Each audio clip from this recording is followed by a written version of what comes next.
Асуудлын учрыг тайлж, аливаад гэрэл нэмэх хүчрхэг залуучуудыг нэгтгэсэн улс төр шин манлайлагч төслийн ээлжид нэгэн дугаар үзэгч танд хүрч байна. Шинэ үе, шинэ ялалт, шинэ санаа бүхнийг дэмжиж, эерэг бодолтой, бүтээлч шийдэлтэй залуусын эрэлт бид эх орноо хэрэн тойрч 16,000 гаруй километр замыг туулжээ. Залуусыг урайлж, манлайллыг эрхэмлсэн бидний ажил энэхүү Өмнө Говь аймгийн Номгон сумаар үргэлжилсэн юм. Манай төслийн багийнхан яг одоо өмнөний цэнхэр говь за нөгөө алдарт Монгол орны 33 говийн нэг болох Борзонгийн тойром гэж нутгийн олон бас хүндэтгэн хэлдэг. Хуртай тийм жил бол одоо их том нуур тогтдог. Ийм одоо бас ерөн жуулчид зорин ирж үздэг. Одоо уртаашаа бол 14 км, өргөөшөө 4 км ийм газар нутгийг эзэлдэг. Ийм бас сонирхолтой тогтц бүхий газраас бид нар бас нэвтрүүлгээ хөтлөг хүргэж байгаа даа. Сонирн байна бас сайхан. Тэгэхээр нутгийн зан олны тойром гэж нэрлэж байгаа энэ ангамл тэгш газар байна да тийм ээ. Тэгэхээр хур бороо орохоор бол ерөнхийдөө ингээд нуурын цөөрөнд автчихдаг. За хур бороо орохгүй нар гарах юм бол ингээд хатаад ингээд ангамл сайр болчихдог ийм газар байна л та. Тэгээ энд бол ингээд ерөөсөө өвс ногоо урахгүй ингээд шавар үлдчихэж байгаа. Тэр магадгүй бидний өмнө нийгмийн амьдрал дээр яг үүн шиг тийм ээ хор бороо горьдсон юм шиг шийдлээ хүлээсэн маш олон асуудлууд байна. Энд залуучуудын маань оролцоо хамгийн чухал байна.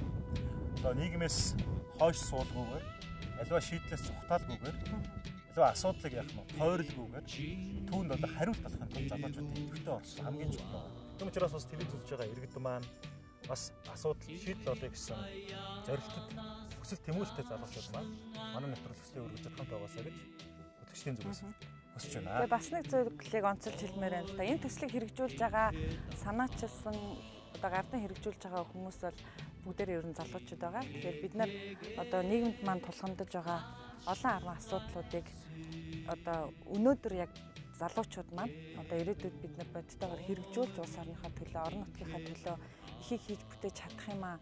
Тийм одоо эерэг сайхан сэтгэлтэй байгаа залуучуудыг олж гаргая гэсэн энэ төсөл маань өөрөө их гэгэн зорилготой. Тэгээд тэр хэрээрээ энэ маань бол бас улс орныхаа хөгжилд оруулж байгаа их том хувь нэмэр байх гэж бодож байгаа. Тэгээд манай төсөл бол амжилттай байх бах. Яагаад гэвэл монголчууд их бэлгшээдэг штэ. Их үйлийг эхлүүлж байгаа үед цаг агаарыг бас их хардаг тийм үү? Биднийг бас эх орныхоо 408 зохист хурц ажиллахад хэдийгээр одоо яг орон нутагт нь очиход одоо цаг агаар жаахан тааруу байсан ч гэсэн яг одоо нэвтрүүлгийн маань зураг авалт эхлэхэд мартаа хуртаа их сайхан байгаа маань өөрөө энэ үйл хэргийн манаас их тийм ээл буйна харж байгаа мó гэж миний хувьд бол их бэлгшээгээд байна. Тэгэхээр одоо улс төрчин манлайлагч гэхээр зөвхөн залуучуудын асуудал бас биш л дээ. Одоо түрүүн бас хэлжсэн энэ Ахмад буурлуудын маань санчигныхаа өсөлт сорс худал нь Монгол улсын төлөө зүтгэж ирсэн тэр зүтгэлийг бид нар үүсгэхгүй. За ирээдүйн хонч дүүнийхээ Монгол улсын төлөө зүтгэх хөдөлмөрлөх тэр үйл хэргийг үүсгэхгүй. Гагцхүү өнгөрсөн одоо ирээдүйн гэсэн 3 цагийн алтан аргамж нь хамгийн илүү түүч хийх ёстой. Санаачлагтай байх ёстой. Хөдөлмөрлөх зүтгэх эвлэж нэгдэх ёстой хүмүүс нь залуу юм аа гэсэн энэ ойлголтод үүсэж байгаа.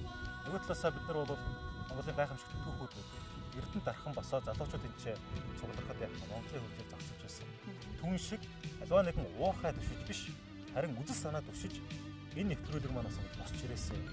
Энэ одоо боссон одоо яах нь энэ эерэг долгион дээр Монгол орны 408 зохиост хөгжлийн сайн гараа эхлэсэй гэдэг хүсэл энэ нэвтрүүлгийг бас эхлэн хийж байгаа хүмүүс юм байгаа. За уудам тал нутаг шигээ тэнгэр сайхан сэтгэлтэй говь нутгийн маань одоо залуучууд дундаас манай улс төр шинэ манлайлагч төслийн маань олон арга оролцогчид тодорч байгаа. За бидний одоо та бүхэндээ хүргэж байгаа нэвтрүүлгээс тэр залуучуудтай танилцуулах болно. Баярлалаа. Ивент төтгөгч дэлхийд танигдсан Монгол брэнд Говь. Ерөнхий ивент төтгөгч хөгжилд хүрэх Монголын жигүүр Хүннүүэр. Зорилго тэмүүлэлтэй, хийж бүтээгчийн сэтгэлтэй, өөрчлөлтийг хүсэгч залуусын өмнө төсөл маань ижил тэгш боломжийг олгосон.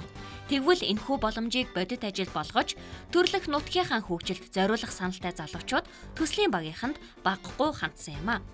Хот хөдөө хоёрыг сайхан муухай гэдэгтээ зүрлэх өнөөгийн нийгмийн хандлагыг 21 аймагт ажиллах үеэрээ залуучууд өөрчлөлтийг хүсдэг талаар бид сурвалж ирсэн юм. хөгжлийн урсгал хөдөө нутаг руу чиглэж залуу улсын давалгаа удахгүй аймаг сумаа гэх болно гэдгийг ч хэлж байна. Нэг хэсэг бол залуучууд хэтэрхүү хот руугаа одоо Улаанбаатар хот сургууль соёлын төгсөөд тэндээ бас амьдрах сурах сонирхолтой байсан. Одоо сүүлийн бас 3-4 жилийн хугацаанд бас сургуулаа төгсөөд орон нутгад ирж ажиллах, орон нутгад бас өөрсдийн хувь нэмрийг оруулах сонирхол бас нэлээдгүй нэмэгдэж байгаа. Манай сумд бол залуучууд бол ер нь төв суурн газар учраас зам дагуу тэр утгаараа ч бас залуучууд бол их сумынхаа хөгжилд их оролцсон. Төрийн болоод энэ хувийн хвшлийн байгууллагад залуучууд бол нэлээд залуучууд нэлээд их ирж ажиллаж байна. Манай Ховд аймгийн хөр хөгжиж байгаа, барилга байгууламж ихсэж байгаа. Тэнийгээ дагаад ч ер нь залуучууд гэсэн одоо ажил авалгатай болох боломжтой байх гэж бодож байгаа. Ихтэй сургуульд суралцаад төгссөн оюутан залуучууд маань сум орон нутагт ирж ажиллах хүсэл мөрөөдөл их байдаг. Ажлын байрнаас өсвөлээд ажиллах нөхцөл захын сумын одоо мэдээлэл харилцаа тийм ээ эрчим хүч дэд үтцтэй холбоотойгоор хөгжөөгөөс болоод бас залуучууд маань энд ирэх ажиллах боломж төгсөл бас хомс байна. Манай сум дээр хамгийн залуучуудын дунд тулгамдаад байгаа асуудал юу байдаг вэ гэхээр төгсч ирээд ажлын байр байдаггүй. Манай сум чинь залуучууд бол олон шүү дээ ер нь л. Тэгээд төгсч ирээд ажиллах байгаа залуучдын хувьд бол ер нь ажлын байраар хангах нөхцөл бол маш таарав. За энэ ер нь бол яг нөгөө ажил амьдралтай холбоотойгоор бас суурьшмал газрууд руу ерөнхийдөө ажил хийх зорилгоор сумын залуучууд явдаг л да. Оюутан бид нэр одоо төгсөөд сумандаа ирэхэд нэгдүгээр ажлын байр хэрэгтэй байдаг. Тэгээд яагаад одоо оюутан залуучууд маань сум руугаа чиглэлдэггүй хот руу яваад идэв юм бэ гэхээр сумандаа эргээд ирэхэд одоо тэднэрийн одоо орчин бүрддэггүй ч юм уу те эсвэл одоо ажлын байр нь тийм хангалттай байдгүй. Тийм учраас одоо төгсөж байгаа хүмүүс маань одоо сумандаа ирэх тийм төдийлөн одоо сонирхолгүй байдаг ч гэх юм ажлын шаардлагаар тийм байдаг. Ивент тэтгэгч дэлхийд танигдсан Монгол брэнд гоё. Ивент тэтгэгч цэвэр агаарт эрүүл амьдрцгаая шин надад хороолол. Надад маш олон зүйл бий. Надад хайрлаж явдаг эх орон бий. Хайрлаж явдаг эхнэр бий. Нандинж явдаг зүрх сэтгэл бий. Намайг гэх үр хүүхэд бий. Та бүхний төлөө бүхий зүйлээ хамтдаа байхыг хүсэж байна. Та бүхэнд баярлалаа. За манай төсөлд оролцож байгаа бас залуучуудын төлөөлөл болсон Эрдэнэ чимгийн Бачаргалтай уулзж байна. Миний хувьд бол өөрийн итгэл үнэмшлэр нэгт орж байгаа. Энэ нэвтрүүлэгт орж ирсэн зорилго маань ч гэсэн бас тийм. Нэгсэндээ би эхнэртэй баатар болох гэдэг байхгүй. Хүн болгонд эрх хэрэгчлөөг нь гарт нь өгтөөгөө хамт нийгмийн баялагийг ямар байдлаар зөв хуваарлах вэ гэдэг асуудал дээр бид нар илүү их бодлогын дэвшинд ярилцах хэрэгтэй болов. За энэний төлөө юу хийж чадах вэ? Энэний төлөө бол бид нарт иргэдийн эрхийн талаарх ойлголтыг нэгдсэн ойлгох хэрэгтэй. 90 оролцогчид маань ер нь Монголын нийгэм зөв үйлгэр болох бааtruуд гэж чадах уу? Мэдээж байгаа. Монгол хүний модель ер нь монгол хүн гэж залуу хүн гэж шин юм бэ гэдгийг тодорхойлоход өнөөдөр аягүй төвөгтэй болсон. Магадгүй одоо Япон оюутан, Япон залууг төлөөлвөл бид нар метронд сууж байгаа, ном уншаа сууж байгаа залуугаар төсөөлж байна. Америкт байгаа Жоржиг бол Эрдэнэтэй цам зөмсөд пүүз зөмсөө явж байгаа, цүнхөө өрөө явж байгаа залуугаар төсөөлж байна. Монгол залуу гэхээр хин бэ гэдэг нь тодорхой. Бүгд өөр өөр дүртэй болсон, яг нэг символик дүр байхгүй болсон. Энэ үед бол энэ дүрийг л гаргаж ирэх хэрэгтэй болов гэж үзэж байгаа. Бид нар бол оюун санааны хувьд нэг нэгнийхээ хүлээн зөвшөөрдөг, нэг нэгнийгээ дэмжиж чаддаг. Өөрөөсөө илүү байгаа хүнийг бол итгэдэг. Тийм ойлголт руу орохгүй бол зөвхөн нийгэм маань тэр чигээрээ шүүмжлэх гэж байна. Эрдэнэ чимгийн Батчаргал түүхийн багш архивч мэргэжилтэй улс төр судлалын магистр зэрэгтэй 2011 оноос хойш Монголын оюутны холбооны олон нийттэй харилцах албаны даргаар ажиллаж байна. Нийслэлийн шилдэг залуу алтан медальт нэгдсэн үндэстний байгууллагын хүндэт өргөмжлөлт. За манай Монгол орн бол 2013 онд 45 сая толгой мал тоолуулсан. Жил хүнсэндээ 8 сая толгой малыг бол хүнсэндээ эргэлдэг. Энэ хүнсэндээ хэрэгсэн малынхаа ясыг бол хог хаяг болон хайж яадаг. Энэ төсөлд бол би энэ малын ясыг хаяглишээ энэ бол үр шинтэй, үн цэнтэй бүтээгдэхүүн болох боломжтой юм гэдэг төслөөр оролцож байгаа. Чулуу эрдэнэ ариун ноён Багнуур дүүгээс алдаж байгаамаа. Нийгэмд учирч байгаа асуудлыг мастрын төсөл болгох тийм даалгавар байсан. Бодтой чиглэсэн асуудалтай юм шиг санагдсан. Малын ясны хаягдлыг асуудал мөн үү гэж асуухад мөн энийг шийдэх арга зам байна уу гэдгийг энэ мастрын төслөөр бол гаргаж ирээрэй гэсэн. Малын яс яагаад асуудал болчихв? Органик бордо боловсруулаад газар тариаланда ашигладаг байсан юм байна. Яг нойлоос эхэлсэн ямар судалгаа, барих судалгаа байгаагүй. Доороос нь дээш нь явсаар агаал Тэгээд ард нь гарахдаа эрдэм шинжилгээний байгууллага тэргүүн барь эзэлсэн. 10 жилийн сургуулийнхаа яс цуглуулж тушаадаг байсан. Малын яс бол хаягдл биш байсан. Гэтэ бид нар байгаа боломжийг л ашиглаж чадахгүй байна л гэсэн асуудлыг та гаргаж ирж байна. 2013 оны судалгаагаар 1 тэрбум 800 сая төгрөгийг хог хаягдлыг булшлах дарахад зарцуулсан байхад тэрнийхээ 83 сая нь болохоор зөвхөн ясыг одооны шийдэл нь болохоор хөрсөнд гүн болж байгаа л да. Тэрэнд зарцуулсан байна. Тэгээ яг энэ төслийнхаа автораар бас нийгэмд танигдаад гарч ирээсэй гэж би таны хувьд бодож байна. Би ч гэсэн тэгж хэлж байна. Чулуун Эрдэнийн Ариуна Багнуур дүүргээс оролцогч, санхүүгийн менежмент удирдлагын бакалавр, бизнесийн удирдлагын мастер зэрэгтэй, англи орос хэлтэй, шинжлэх ухаан үйлдвэрлэлийн Монхима компанид төслийн менежерээр ажилладаг. Уулуугаагүй цорын ганц аймаг бол Хархангаа аймагаас оролцогч Болор Эрдэнэ. Авчин унжин гэж үгддэг юм. Би саяхан сонссон. Үнэхээр яг тийм тохиолдол болсон байхгүй. Төр засгаас өгж байгаа дэмжлэгийг л би авах гэжсэн болохоос өөр юм авахгүйгүй, авилгал авахгүйгүй шүү дээ тэнд би. Наа ажилчин бүтгүүл дараа нь хийх ажил байдаг штэ гэж хэлэхэд нь би амьсгаагаа аваад нулимсаа харчаал цаашаа гараа явчихсан. Аавын үг тэр хүнд нөлөөлж чадчих штэ тий. Энэ зөвхөн бусдыг дэлгүүр хараас өмнө далхаан аваад хариасаа гэсэн сэтгэл хэрэгтэй. Би аавдаа хайртай. Би их ордоо хайртай. Би өөрөө чинь зүгээр нээлтэн дээр тэр үг хэлж байхад бол мань хүн бас үнд зүйлтэй хүн юм байна даа л гэж зүгээр хальт харсан тэр төдий. За тэгвэл энэ төсөл дээр та ямар үнд зүйлтэй орж ирсэн бэ? Монгол хүн болохгүй битээ хараасаа. Болж байгааг хараасаа. Бидээ хөгжих чадвартай байгаасаа гэдэг үгэл зүйлийг л харж ирсэн. Сэтгэлийн хөдөлгөөн нь шууд илэрхийлдэг шүү юм тий. Хянах хөстэй зүйл нь өөрөө би хэл сэтгэл гурав гэдэг шүү дээ. Би тэнд эхлээд өөрөөрөө байж үзлээ. Болохгүй шүүмжилт өртөж чинь тий. За байли би өөрийгөө хянаа. Би чадахгүй байгаа байхгүй юу? Би өөрийнхөө байснаа л би өөртөө санаа оноо нийлэхтэй нэг замд нэг чигт харж чадах хүмүүстэй нэгдэж чадна. Та улс төрийн манлайлагч болох гэж орж ирсэн юм уу? Ямар нэгэн үзэл санааг дэвшүүлэх гэж орж ирсэн юм? Яг яах гэж орж ирсэн? Нөгөө магистрийн зэрэгтэй ах нэгтлэн бодогч хамаагүй гэдэг шиг тий. Зүгээр нийгмийн салбарт бол би байж болж байна. Миний хүүхдүүд зүгээр л цагийг захирсан хүмүүс болоосаа л гэж бодож байна. Гэгэм нэ. Цагийг захирсан. Тий. Өөрийнхөө цагийг штэ. Бусдын биш штэ. Давгийн лаг сурангуй хэлсэг байт юм аа. Гэрэл харанхуйн илж дүүрэн болно, гинэ хэрсүүн илж бүтэн болно гэхчээр тэрний тэгээ давуу сул тал чинь хоёулаа л нэг юм байна. Тэгээд хол явах. Амжилт. Базар аргачаан Болор Эрдэнэ Архангай аймгаас оролцогч, нэгтлэн бодогч мэргэжилтэй, бизнесийн удирдлагын магистр, англи хэлтэй, Архангай аймгийн нийгмийн халамж үйлчилгээний хэлтэс дотоод ажил хариуцсан мэргэжилтнээр ажилладаг. Зөв хандлагатай Монгол хүн зөв ирээдүйг л үтэн. Сүхбаатар аймгийн ардчилсан намд хэрэглэх газрын даргын ажилтай. Намын хариаллын янз бүрийн тийм хориг саад байдаг уу? Эрд орохоор эрдсэн хойноо одоо удирдлагуудаа хэлээд тэгээ зөвшөөрлөө авсан байгаа. Одоо нэгэнд галт тэрэг хөдөлсөн байна. Орон нутгатайгаа намын удирдлагуудын хувьд одоо залуу хүмүүсгээ биднийг л маш их дэмждэг л дээ. Бас өөрийнхөө санаа бодлыг илэрхийлсэн ярилцлагыг өгч ирсэн. Шийдлийн хувьд юу байв? Одоо хувь хүний сэтгэлгээ хандлагатай холбоотой сэдвээр оролцсон. Хандлага бол цаг хугацаагаар хэмжигддэг. Цэвэрхэн орчинд хүн орох юм бол хог хийхгүй шүү дээ, тийм ээ. Им зөв хандлагыг Монгол хүмүүс ер нь тэр жишгийг тогтоох ёстой гэдэг юм байрсан насарсан. Шинэ хамт олон үүсэж ин л та бүхний хувьд бол шилдэг иргэд тэ. Тэгэхээр энэ бол залуу хүний хувьд бол амьдралын бас нэг тийм сонирхолтой цаг үе юм тэ. Нөхөрлөл гэдэг нэг тийм том цул үүсэж ин л та тийм ээ. Энд орж байгаа иргэн хүмүүс хаан чатсан бие бинийгээ таньна тийм ээ. Хаан чатсан бие биендээ туслах юм сэтгэхүйтэй юм залуучууд бүрдэж байгаа л энэ туслын бас нэг надад болгож байгаа тийм боломж даваа тал гэж харж байна л да. Хөгжлөөр тэргүүлэгч, бүтээн байгуулалтар манлайлагч Сүхбаатар аймгаас оролцогч Бямбагийн Батбаатар байна. Бямбагийн Батбаатар Сүхбаатар аймгаас оролцогч, төрийн удирдлагын менежер мэргэжилтэй, англи хэлтэй, Сүхбаатар аймгийн ардчилсан намын хэрэг эрхлэх газрын даргаар ажилладаг.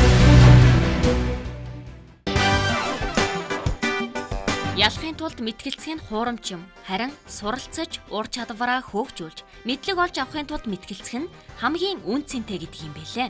Төслийн зүгээс шилдэг оролцогчдоо 4 багт хувааж, хамтын ажиллагаа нэгдлийг шалгах олон даалгавар ажлууд бэлтгэсэн. Тэгвэл тэдгээрийн нэг нь бэлтгэлийн үедээ мэтгэлцэж өрсөлдөж, тэмцээний үедээ ухаанаа уралдуулж, дүгнэх шаардлагатай гэдгийг сургасан мэтгэлцээний тэмцээн юм.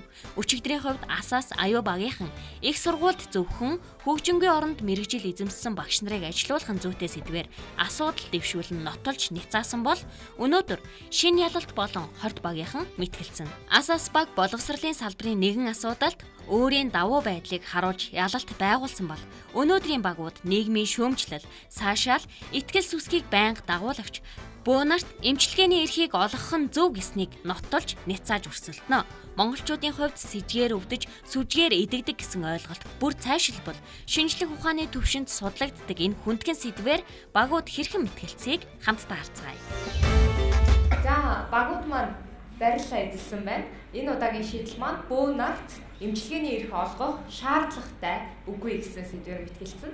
За, миний баруун гар талд хорт багийнхан байна. За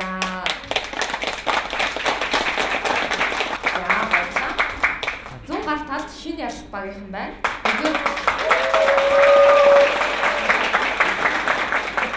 Ивент төтгөгч дэлхийд танигдсан Монгол брэнд гоё.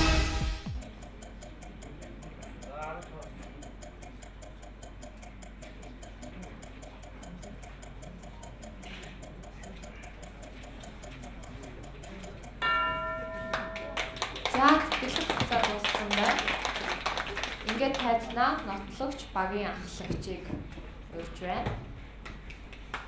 Үндэслэл нотлохоогоо дэвшүүлсэн элдв хугацаа 5 минут цаг явсан. За өнөөдөр бидний дэвшүүлж одоо ярьж байгаа сэдэв бол бөөнөрт эмчилгээний эрх оруулах шаардлагатай юу гэдэг асуулт байна. За бид нар бол шаардлагатай гэдэг бол нотлно. За тэгээд сэдвээ эхлэхээс өмнө бол бөөгийн тухай товчхон зүйлд ордё. Тэгэхээр бөө бол бидний уламжлал шашин байж байгаа. Тэгээд зан үйлтэй. Тэгээд энэ бөөнөр маань бол өөрсдөө тодорхой энерги эрчим хүчийг хөндлүүлсэн хүмүүс гэж үздэг. Энд бол одоо бүр дээр үеэс эхлээд ингээд уламжлалаараа ингэж хатгалсан хэмжил байж байгаа. Бөөгийн одоо эмчилгээ гэдэг нь юу болгож байна гэхээр ерөөсөө шалгуур нь бол үндсэндээ тэр хүмүүс эдгэрсэн үү, эдгээргүй юу гэдгийг л одоо тодорхойлж гарна тийм үү. За тэгээд эмчилгээний эрхийг одоо олгоно гэдэг бол өөрөө тэр одоо эмчилж чадна гэдгийг хүлээн зөвшөөрж байна гэсэн юм ойлголт байна. Хүмүүс яагаад заавалчгүй эмнэлгээр үзүүлэхгүйгээр одоо тэг бөөнөрд очиод байна гэдэг бол цаана эрэлт хэрэгцээ байгааг бол харуулдаг юм аа. За тэгэхээр бидний энэ үндэслэлийн дагуу бол нэгдүгээр дэвшүүлж байгаа аргумент бол бөө бол анхны эмч юм аа гэдэг аргументыг дэвшүүлж байна. Үндсэндээ түрүү миний дурдсан шалтгаануудыг бол маш одоо орчин үеийн ангаах ухааны аргаар эмчлэх боломжгүй сэтгэлийн өвчнийг ангаах ийм одоо их байна. Энийг бол одоо хорих ёсгүй маа. Хүмүүс бол өөрсдөө зөвшөөрөл бишрэлийн дагуу тэр бөөнөр дээр очиж байгаа учраас энийг бол хорих шаардлагагүй. Энийг бол одоо бичлэгжүүлэх ийм одоо зүйл байна. Хоёр дахь манай аргумент бол одоо энэ зүйлтэй уялдаж гарч байгаа.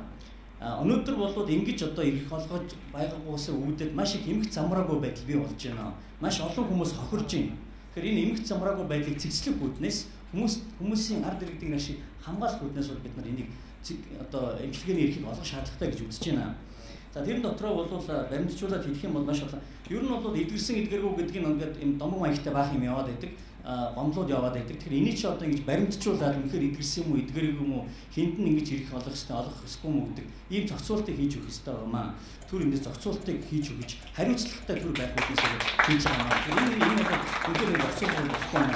За манай гурав дахь аргумент бол одоо бид нар энэ эмчилгээний эрх олгосноор бид эрх зүйн орчин бүрдүүлнэ гэж үзэж байгаа. За, эндэрнэ нотлогч багийн 2 дугаар гишүүнийг урьж байна. Судалгаа баримтаар баяжуулж кейсийг ярих болно. Бөө бол анхны эмч гэсэн. Энэ үнэ. Шинжлэх ухаан бүр нялх штэ. Бөө бол тэрнээс илүү он жилийн хугацаатай зүйл. Энийг шинжлэх ухаан өөрөө баталж чадахгүй байгаа зүйлээ нялх учраас баталж чадахгүй байгаа байхгүй. Практик дээр бодтой хэрэгжиж байгаа зүйлсийг яагаад баталгааж болохгүй гэж. Яагаад эрх зүйн орчныг өгж болохгүй гэж. Жишээ. Эрүүл мэндийн тусгай зөвшөөрөл олох комиссийн үлгэрчсэн 4 хуулинд 1-2, 1-2-2, 1-2-3, 1-2-4 заасан байна л да. Хүн амын эрүүл мэндийн эрэлт хэрэгцээг үндэслэж эрх олгоно. Хуулинд тэгээд заасан байна. Эрэлт байна. Өгч боломжтой боломжтой. Хоёр. Үйлчлэлийн аюулгүй байдлыг 4-ийн үеийг санал болгож байна. 4 үе гэдэг бол хуулийн зүйчилсэн заалтыг нэг бүрчлэн хуульд дурдгдсан тохиолдолд хийсэн тохиолдолд яг хуулийг даган мөрдөх ёстой. Түүнээс хуультай мэтгэлцэх аргагүй гэдэг үүднээс бол хуультай холбоотой 4 үе явдаг юм. Энэ тохиолдолд бол зүгээр хууль яг ийм байдлаар зохицуулт хийж олно гэдэг ерөнхий агуулгаар тайлбарсан учраас 4 үе хүлээж авахгүй. За өргөжлөө. Үйлчлэлийн аюулгүй байдлыг хаах гэдэг 1-2-2 энэ юу гэсэн? шууд утгаараа ойлгомжтой тийм ээ. За 3 дахь нь 1 2 3 тусламж үйлчлэгээний чанар бүтээмжийг сайжруулах. Идгэж чадахгүй байгаа тэр зүйлсийг идгээхэлтэй. Тэр хор татны идгээхэлтэй. Тусны өвчний идгээхэлтэй. Тэр ямар нэг өвчтэй байгаа тэрийг идгээхэлтэй. Иргэд нь байгаа гэдэг дээр үндэслээд ярьж байна шүү дээ. Хуулийн дээр л би аргументээр л ярьж байгаа. Дөрөвт 1 2 4 хувь хүний эдийн засгийн эрхийг хамгаалах. Эдийн засгийн эрх чөлөөтэй хүн жинхэнэ эрх чөлөөтэй байдаг гэдгийг энэ ч хуулиараа эрүүл мэндээр бас логикоор задлж өгöd байна. За баярлалаа. Одоо энэ дэрний Ницаач багийн ахлагчийг урьж байна. Үндэслэл нотгоо дэвшүүлж кейсийг санаа. Бөө мөргөлийн шүтлгийн хэлбэр буюу эндотомизм буюу бөө мөргөлийн энэ хэлбэртэй бид нэр хүндэтгэлтэй ханднаа. Тэгээд Ницаахын тулд бас тодорхой аргументыг юух дараатай дэвшүүлнэ. Аргумент 1 эмчилгээний эрхийг боловсрол тулгуурлаж олгоно. Одоогийн боловсролын тогтолцоо ямар байна гэхээр одоо анагаах ухааны шинжлэх ухаан ямар байна гэхээр эмчилгээний эрх олоход анагаах ухааны их сургуульд тодорхой сургуульд 6 жилийн хугацаатай суралцаад 2 жилийн хугацаатай дадлагчаад дараа нь эмчлэг эрхийг авдаг байна. Тэгэхээр энэ бөө гэдэг бөө шүтлгийн хэлбэр гэдэг нь эмчилгээний эрх авахд ямар ёс зүй, ямар чадвар, ямар ур чадвар шаардах юм бэ гэдэг асуудал гарч ирнэ. Энэ болохоор жишээлбэл бөөгийн ёс зүй дээр авч үзэхэд шоронд яг шийтгэл идэлжсэн хүн бөө болж болох уу? Энэ өөрөө ойлгомжтой асуудал байна л да. Энэ бөөгийн ёс зүй гэж байхгүй, бөөгийн сургалт гэж байхгүй, бөө мөргөлийн шашны одоо үдэс хүртэл одоо уламжлал анагаах ухааны жишээлбэл одоо дагаж мөрдөх ном гэж байгаа, хийх арга зүй гэж байгаа. Энэ шүтлгийн хэлбэрт бол тийм зүйл ажиглахдаггүй байна. Аргумент 1 дуслаа. За аргумент 2 болохоор төр шашны харилцаа доктортой байх хэрэгтэй. Энэ одоо юу гэхээр бусад шашин жишээлбэл бөөд эрх олгож байна. Тэгвэл бариач нар, лам нар бус бүх шашинд бас эрх олох шаардлагатай гэсэн асуудал гарч ирнэ л дээ. Тэгээд 3 дахь аргумент болохоор мэрэгжлийн хяналтыг хэрхэн тавих вэ? Мэрэгжлийн хяналт гэдэг зүйл бол жишээлбэл эмчтэр ярихад эмчийн ёс зүйг мэрэгжлийн хяналтын хян ёстой алдаа гарвал эмч хариуцлага хүлээлгэн. Харин бөө мөргөлийн энэ шүтлгийн хэлбэр дээр яаж мэрэгжлийн хяналтыг тавих вэ? Төр тавьж чадах уу? Эсвэл бөөнөр өөрсдөө хянах юм уу? Яаж хянах юм бэ гэдэг нь маш ойлгомжтой асуудал. Мэрэгжлийн хяналтыг тавих боломжгүй гэж үзэж байна. Бөө анхны эмч гэдэг хэлж байна. Сая бөө бол анхны эмч нь яхаар мөн баг анхны эмчж байна. Эмчилж ирсэн. Харин бөөгийн хойно шинжлэх ухаан үүссэн. Энэ нь бол үнэ. Тэгээд шинжлэх ухаан анагаах ухааныг аваа явж байгаа нь одоо үе л дээ. Тэгэхээр өмнөх уламжлалаа даглаа гэд одоо шинэ орчин үеийн ололтоос урах гэдэг юм шиг үздэг гэдэг асуудал гарч байна. Эмчилгээний эрхийг боловсрол тулгуурлан олгоно гэж манай багийн ахлагч ярьсан. За тэгэхээр энэ дээр судалгаа явуулахад ер нь эмч нар өөрөө 6-аас 10 жилийн хугацаанд боловсрч хүн эмчлэх эрхээ олж авдаг бол тамд судалгаа хийхэд за бөө болсон хүмүүсийн за 70-аас 80% нь дээд боловсрол эзэмшээгүй за 50-аас 60% нь ажилтны иргэд байдаг гэсэн тамдлын судалгаа гарч ирсэн байна. За тэгэхээр энэ өөрөө бөө мөргөл гэдэг маань ганцхан чанар хийгээд ганцхан ууланд гарснараа хүн эмчлэх эрхийг олж авах одоо боломжгүй маа гэж одоо үзэж байна. Эмчилгээ гэдэг маань өөрөө эрүүл мэндийн талаас за уламжлалт арга талаас ариутгалын байдлыг бүрэн хангасан байна.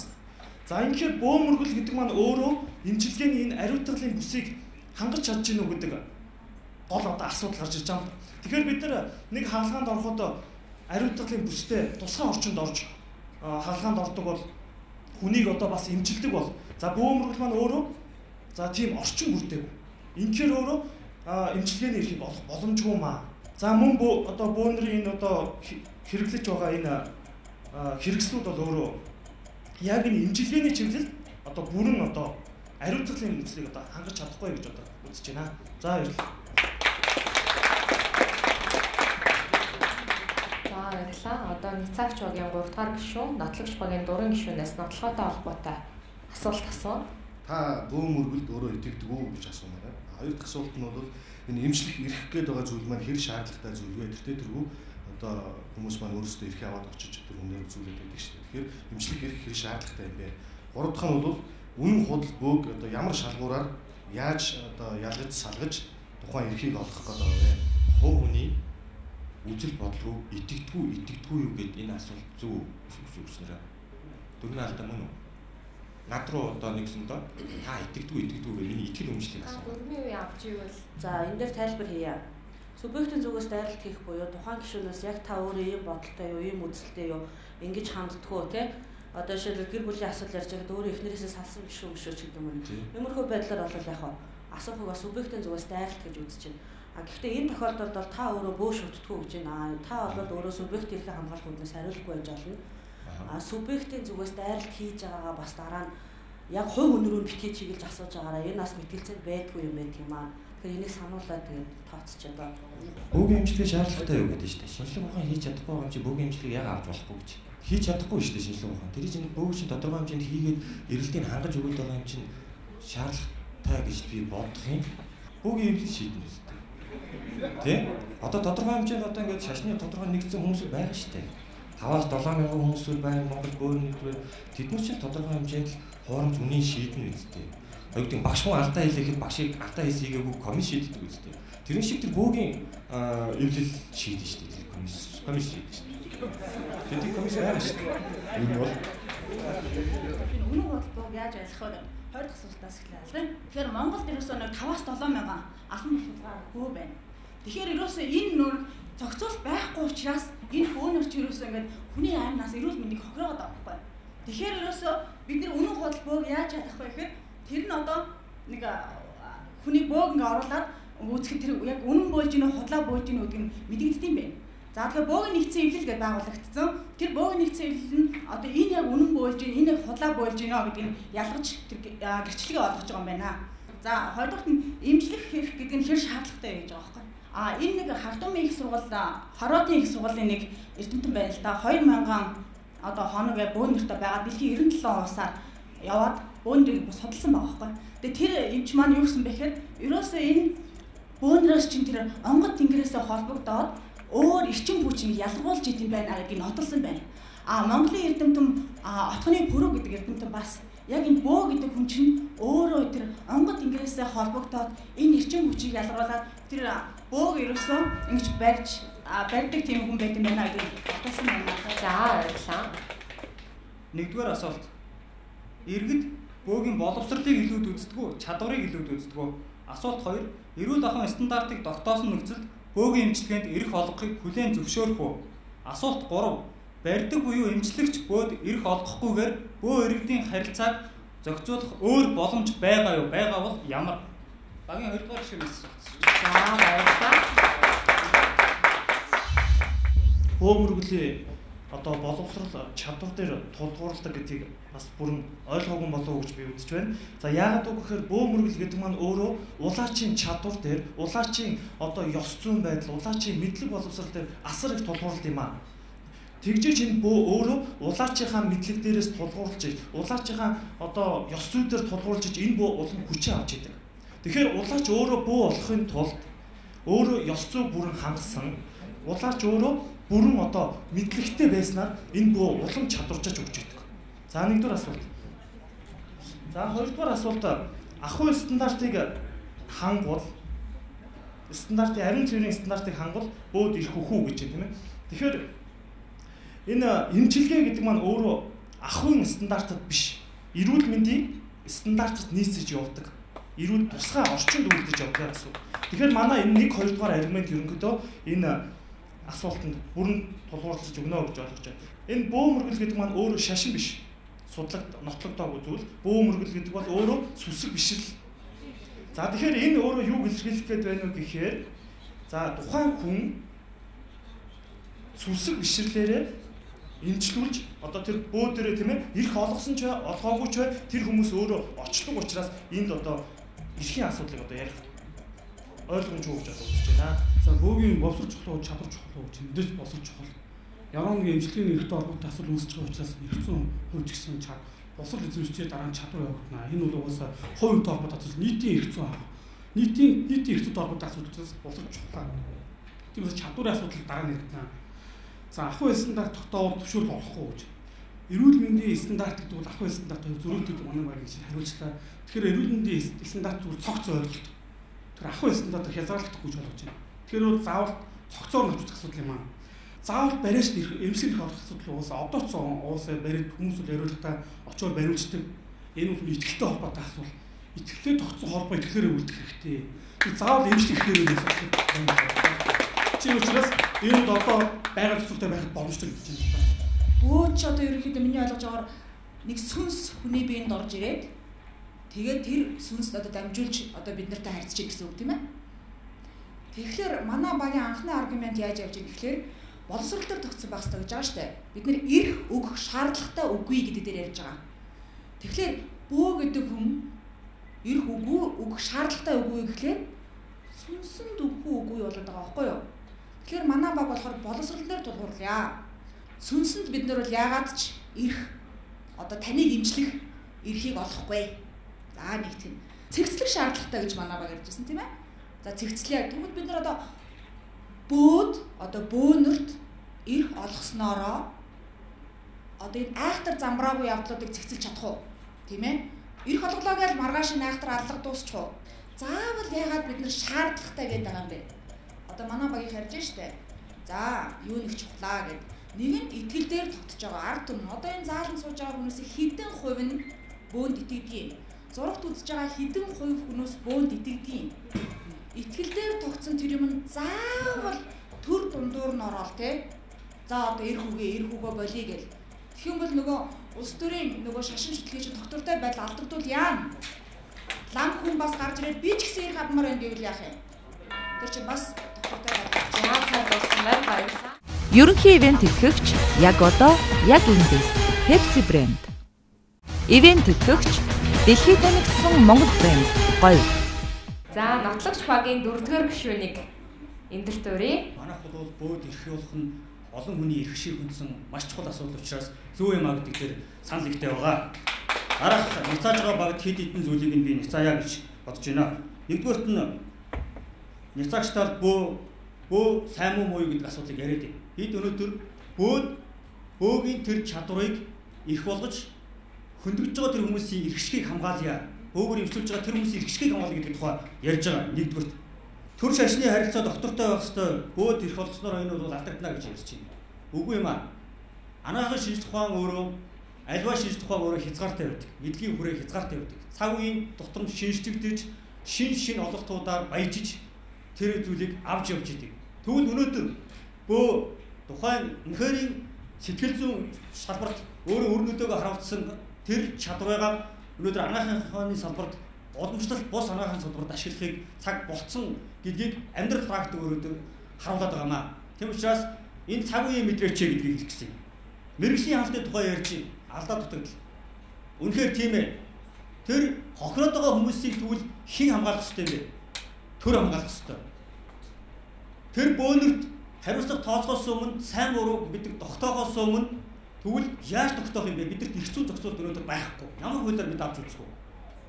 Тэгвэл бид тэр эмчилгээ хийгээд байгаа хүмүүсийг сайн мууг тогтоохын тулд бид эрх зүйн хүрээгийг бий болгож өгж байгаа. Тэрнээс дараа бөөд сайн мууг тухай бид огт яриаггүй.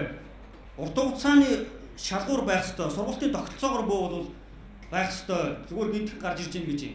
Үнэхээр тийм. Өнөөдөр хинж дуртай бөө болдог учраас бөө бол бид Монголд үүссэн олон мянган жил яваад ирсэн энэ бол шинжлэх ухаан. Бид мэдлэгийн хүрээнд мэдэхгүй байгаа учраас бөөгийн тэр сургалтын тогтолцоо, тэр чанар чансааг хинэн эмчилгээний эрхтэй вэ гэдгийг бид энэ нөхдүүд маань мэдэхгүй байгаа учраас хар үгээрээ няцаагаад байна.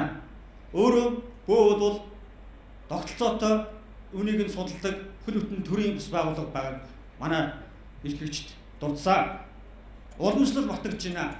Өнөөдөр бид бөөгийн шинжлэх ухаан 7000 жил хэрэгжиж байхад тэр маань өнөөдөр мартагдах гээд байна. Бөө бол мухар сүсэг гэдэг байдлаар бид тэр үндэснийхээ сайхан өв уламжлал ангаах ухааны эртний уламжлалыг бид алдах гээд байгаа учраас энэ өвс хоёлоо авч үлдэхийн тулд энэ эрхийг бид олохыг зорж байгаа. Баярлалаа. Тэгэхээр эхлээд өөрийнхөө аргументуудыг бас цухас дурдаад байгаа гэж бодож байна. Ер нь энэ тоглолтын дээр яг шийдлээс эхлээд харъя л да. Бөөд эмчилгээний эрх олгон зүйтэй гэдэг юм шийдэл байна. Яагаад энэ шийдэл гарч ирсэн бэхээр тодорхой хэмжээнд бөөгийн эмчилгээ гэдэг чинь үр дүнтэй байгаад байгаа учраас энэ өөрөө өнөөдөр шийдэл бож өнөөдөр бид нэнд мэтгэлж байна гэж би харж байна. Тэгэхээр нэгдүгээр аргумент нь бөөгийн эмчилгээ гэсэн аргументыг гаргаж ирсэн байна. Энэ юу гэхээр ер нь бөөгийн эмчилгээ гэдэг нь үр дүнтэй юм байна. Эртнээс нааш аваг амьд ч гэсэн энэ бөө бол эмчилдэг хүнээс одоо ч гэсэн эмчилгээ байгаад байна гэсэн юм зүйлийг гаргаж ирээд байна. Ерөөсөө ангаах ухаанд ерөөсөө нэг л зүйл байгаа шүү дээ. Тухайн өвчтөн идэгсэн үү, идгээгүй юу? Энэ л үр дүн. Энэ үр дүнүүд яриад байгаа. Тэрнээс тухайн оны хэдэн жил сурсан маань тэр биш ээ. Тухайн өвчин эдгэж чадж байна уу үгүй юу гэдэг. Тэгвэл бөө тодорхой хэмжээнд тухайн өвчнийг эдгэж чадж байгаа. Бөөгийн эмчилгээ гэдэг бол ямар ч гэсэн ингээд үр дүн гаргаж байгаа учраас энд бол эрх олох шаардлагатай гэж үзээд байгаамаа. Дараагийн ярмид нь бол төр хариуцлага хийх гэдэг энэ асуудал. Төр батлан даах гэдэг. Иргэдийнх эрх шиг. Нэг талаас харахад эмчилгээний эрх олгож байгаа боловч нөгөө талдаа бөөнөр та нар чаддгаа харуулад хаа. Үнэхээр чадж байгаа юм бол хэрвээ чадахгүй бол хариуцлага тооцоод цаана байгаа асуудлуудыг энэ эрхээр дамжуулж зохицуулах гэдэг. Гурван юм. Яаж энийг шалгах юм бэ асуугаад байна. Тэгвэл бөөгийн эмчилгээ шинэ ухааны үндэс байгаа шүү. Байгаа. Тэрний үг гэхээр тухайлах юм бол бөөг үнэхээр энэ эмчилгээ нь үр дүнтэй байна уу гэдгийг шалгах хүмүүс нь жишээлбэл тарих судлаачид байх хэрэгтэй. Сэтгэл зүйчид байх хэрэгтэй. Одоо тодорхой хэмжээний шинэ ухаанд парапсихолог, юу гэдэг чинь телепат гэх энийг хүлээмжшөөрдөг болчихсон. Магадгүй Зигмунд Фрейдийн психоаналитик онол гэдэг байгаа. Яг тэр онолд байгаа эмчилгээний арга нь бөөгийн эмчилгээд яаж түүж өгнө гэдгийг гаргаж ирнэ. Ингээ гаргаад ирэх юм бол энийг хүлээмжшөөрөх боломжтой гэж үздэг байна. За тэгээд цаашаа явъя. Тэгээд энэ мэтгэлцээний цагаад Нисагш багийн гаргаж ирж байгаа санаа юу гэхэд яагаад бидний саналыг хүлээмжшөөрөхгүй нэ гэхэд нэг л зүйлээс хүлээмжшөөрөхгүй. Тэрний үг гэхээр та нар эрүүл ахуй стандартыг яаж хангаж өгөх юм ийм л зүйл яриад. Цаагаар бол энэ эмчлийн хүлээмжшөөрөд байна. Тэгвэл залуучуудаа эрүүл ахуй стандартыг хамтраад ингээд хангаад тэр болцоог нь бүрдүүлээд өгчөө гэсэн ийм зүйлийг ярьсан. Тэгээд дүгнэх хэлтгэл учраас ерөнхий санаануудыг базаад үзье. Тэгээд нотлогчлын санаан дээр бол хэд хэдэн логикийн маш том алдаа гарлаа гэж үзэж байна. Бөө бол одоо үр дүнтэй байна гэдэг.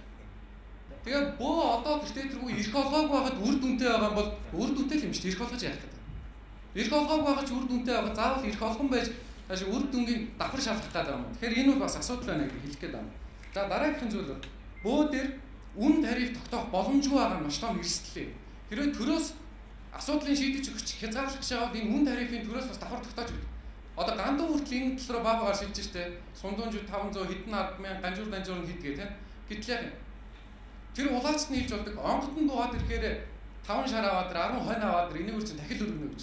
Тэгэнгүүт нь яг үгүй онгод бай та 20,000 тал харуулж ил юм чи. Энэ өөрөө боломжгүй зүйл байхгүй. Боломжгүй зүйл нь өөрөө уран үгээр юм уу альсвал өөртөө ихтэй байдлаараа зас боломжгүй. Ягаад гэвэл энэ иргэдийн аюулгүй байдал. Иргэд итгэл үнэмштэй байна гэж хэлсэн. Нотлох талч дээр, няцаар талч дээр эцсийн үр дүндээ иргэдийг эрүүл байгаасаа гэж хүсэж байгаа. Тэгэхээр иргэд итгэжээж байна. Гэхдээ би Монгол улсын иргэдийг итгэл үнэмшлээсээ болж тэр түнж авдаг бүүд дээр оччихгүй гэдгээ санаа зовсондоо эрх хөвгөөс өнөөдөр айж байна. Тэгэхээр төр бол эрх хөвгөх шаардлагагүй. Асуудал бол юу вэ гэхээр эрх олгоогүй байгаад үр дүнтэй байгаа бол танаас эрх олох шаардлагагүй. Манай талаас бол бид бол бөө хүндж байгаа, бөө хүчтэй гэдгийг бид зарим нь бол мэддэг. Гэлээгээд эрх олох заавалч өдөр шаардлага үүсээгүй байна гэдэг гол асуудал дээр тулгарч байгаа маа гэдэг. Ингээд манай зүгээс бол төр шашны харилцаа, эмчилгээний эрх боловсрол мэргэжлийн хальт болсон байна. За хяналтын тогтцоо гэдэг 4 аргументтай байлаа. Энэ дөрөв бол энэ асуудлыг хангалттай нот чадсан байгаа гэж найж байна. За хоёр багтаа хоёр асуулт хийх баярлалаа. Ивент төтгөгч дэлхийд танигдсан Монгол брэнд гоё. Ивент төтгөгч Цэвэр агаарт эрүүл амьдарцгаая шин надад хороолол. Монгол өшөх байгалийн мөнгө. Намруулийн шин загварууд худалдаанд гарлаа. Наран мандах зүгт Цэвэр агаарт эрүүл амьдралын 5 тухыг бүрдүүлсэн иж бүрэн 6,000 айлын шин надад цогцолбор хороолол. Таны гэр бүлийн амар амгалан аз жаргалт амьдрах бүхий л таатай орчин болох ногоон байгууламж, сургууль, цэцэрлэг, бүх төрлийн үйлчилгээний төвүүдийг нэг дор бүрэн шийдэн танд хүргэлээ. Цэвэр агаарт эрүүл амьдарцгаая. Тэлмэн констракшн шин надад хороолол.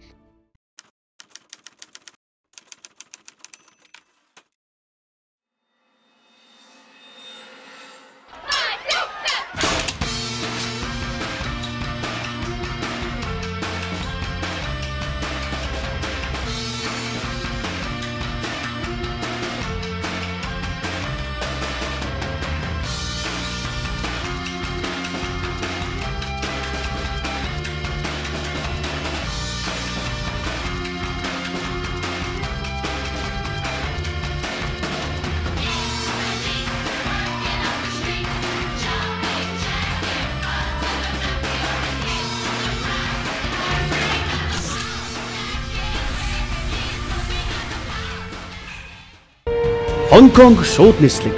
Аз дахь олон улсын санхүүгийн томоохон төв. Өрөнд орны соёл иргэншлийг хослон агуулсан Зүүн Азийн бар улс Хонконг. Бодлоо 8 урлаг соёл, аялал жуулчлалаараа дэлхийн сая хүмүүсийн зорчих дуртай газрын нэг Хонконг руу та тогтмол шууд нисэх боломжтой боллоо. Хүннүү Air. Мэтгэлцээнд амжилттай оролцсон явдалд маш их баярлалаа. Одоо бүгдээрээ мэтгэлцээнийхээ үндсэн дүрмийн дагуу бид бие биенийгээ хүндэтгэж үзэл бодолтой мэтгэлцээгүү бид шийдлийн хүрээнд ухаан бодлоо уралдуулж хамтдаа гарч хайсан учраас нэгээ хүндэтгээ гараа ирнэ үү.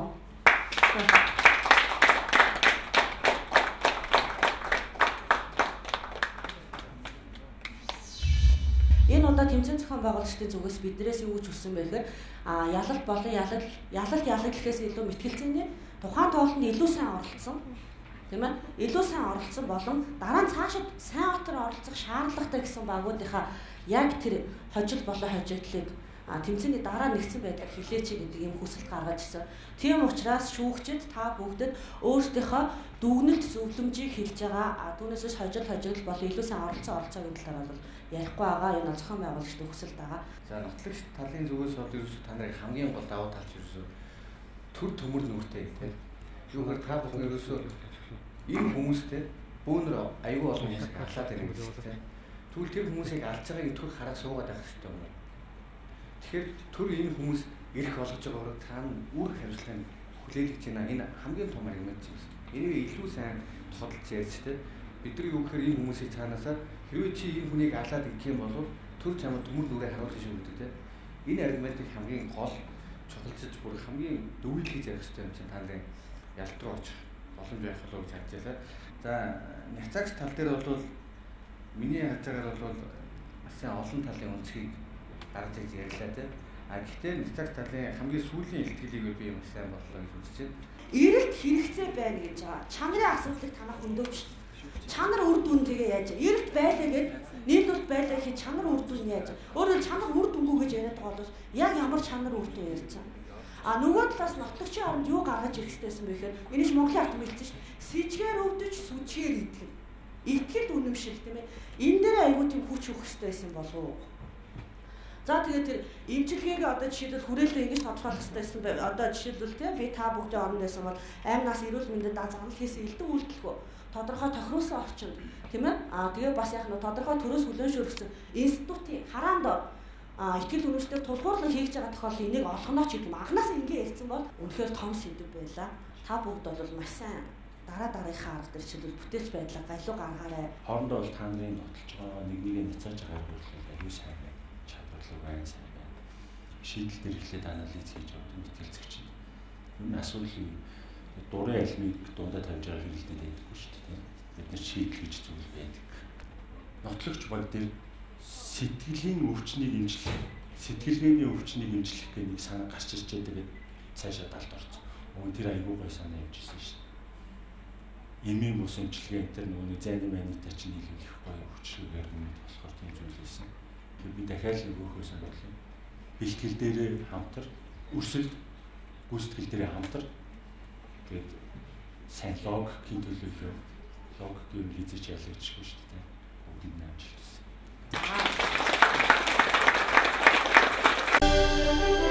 Шин санаа залуусын оролцоо. Улс төрд шин манлайлагч. Зорилтод ТV төсөл.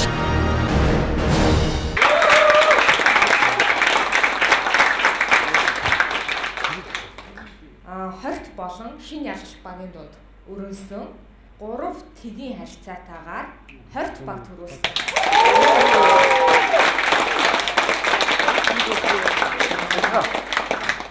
За тэгээд амжилттай оролцсон бас шинэ ялгалт багийнхаа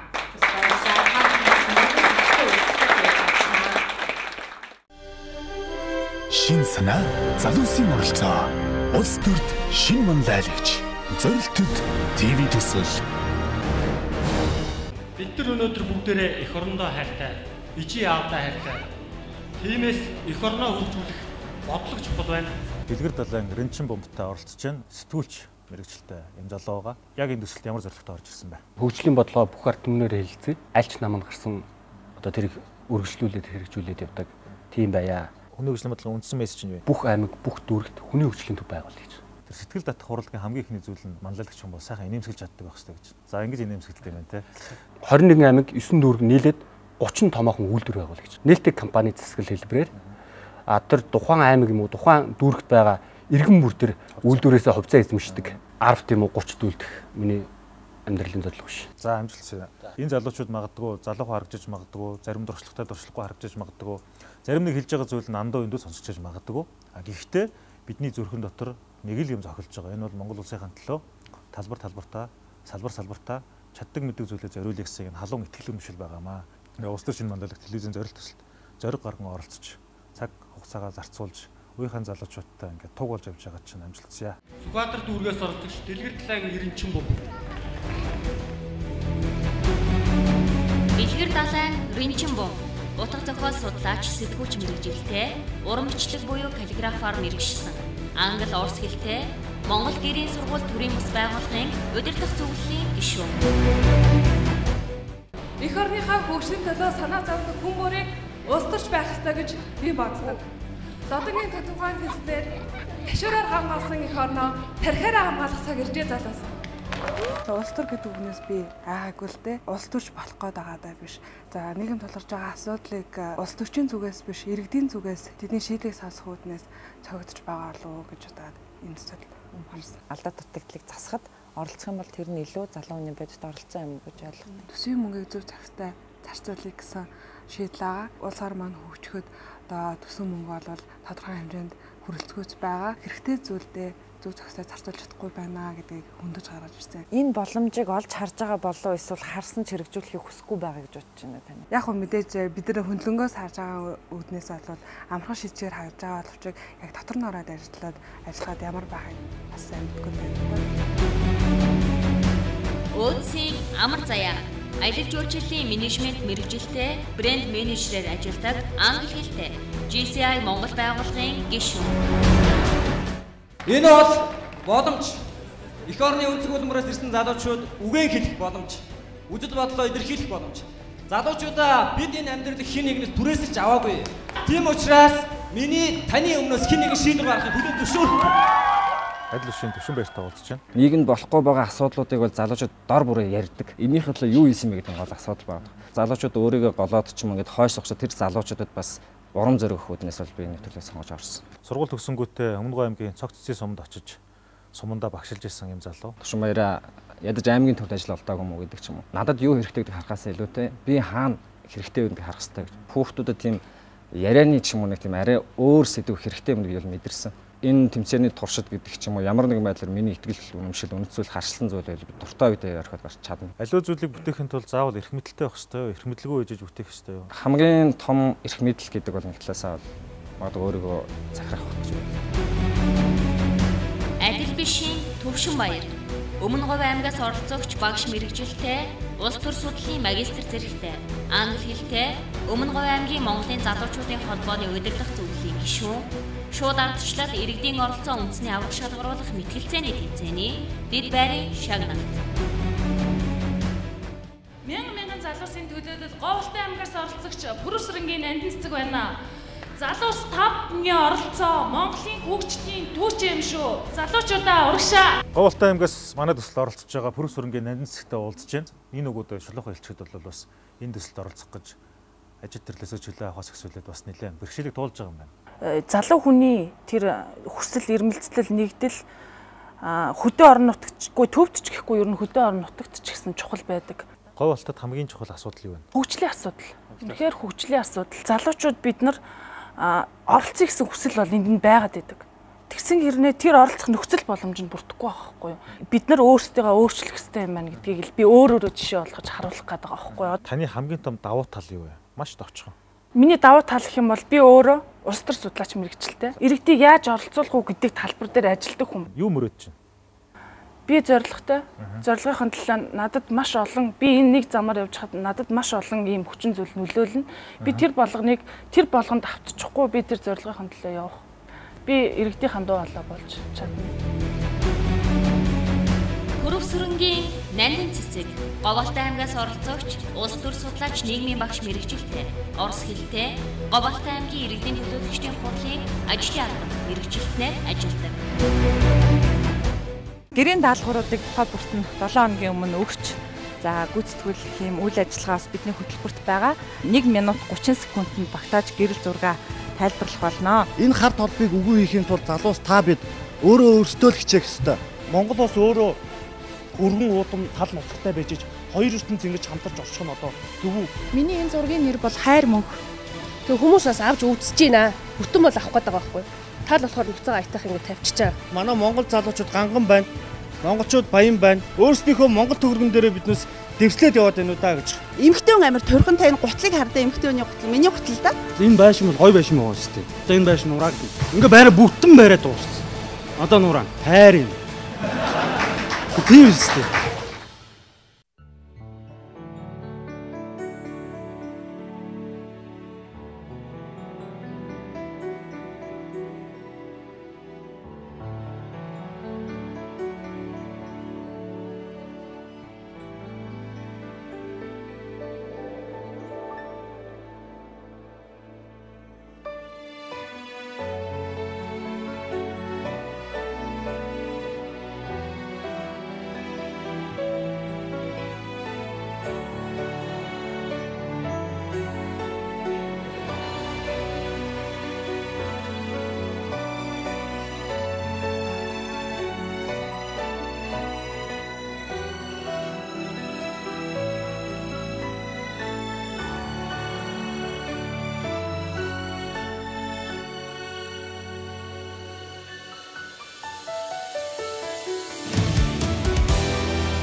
Shin Ogloni naramandla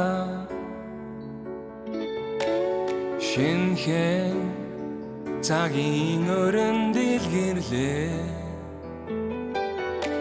Сарол сайхан миний Монгол Сайн цагийн өчрөл хийлээ Сарол сайхан миний Монгол Сайн цагийн өчрөл хийлээ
нараманда гурвсан цагийн өчгийг холбож угаараад арчилаа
Шугаш харамзаагүй ачиг нь хариулахын тулд дэвтэр дээр минь харамзаагүй